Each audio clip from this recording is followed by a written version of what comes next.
And my feeling is that what we're talking about now is that these things were a little bit brushed over during the process of reunification. I think that if I look back, I think that's one thing that didn't really happen. I was wanting to talk to people about this because I could see this as I was an outsider, but the people in Germany said, no, we speak the same language and we're all basically the same. And even one German colleague I went to Dresden with, and we were standing in Dresden, and I said to him, Georg, how do you feel about this as a German? Isn't it exciting, Germany coming together? And he said, I feel I could just as well be in Russia somewhere. It seems to be alien for me.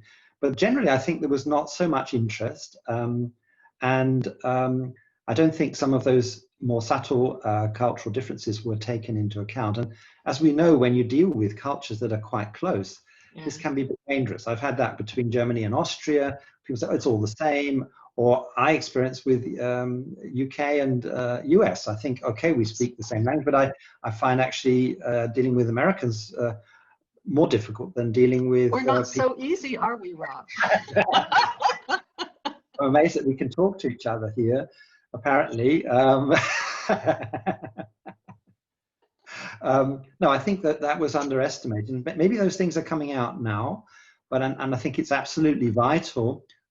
You mentioned the word exchange, that we do bring in that contact, that people travel and go to places, have contact with people, understand where people are coming from. Don't make over dramatic thing about big differences, but appreciate the subtle differences and appreciate above all where people are coming from, this history. I think that's the only way forward. I tried to...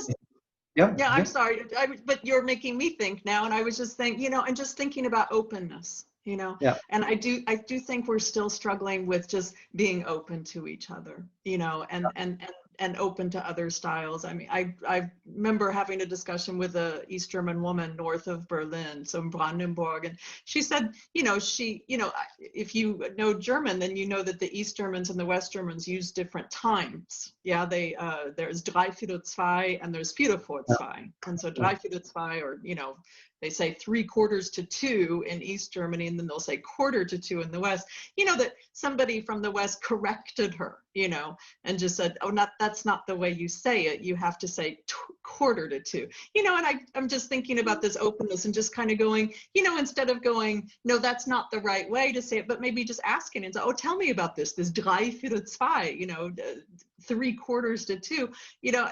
It seems like that's a place to start, It's like, and I the reason I'm saying that is I'm just chiming in with you. It's these little things, and that's what I see as an interculturalist anyway. It's the little things that get us much more than the big things.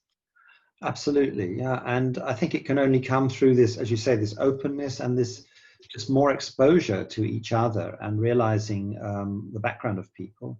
So one thing that I tried to do, unfortunately, didn't actually happen because of the COVID, was to have organize a conference, or we call it a bar camp in Pommeritz, which is near Görlitz, right in the east of Germany.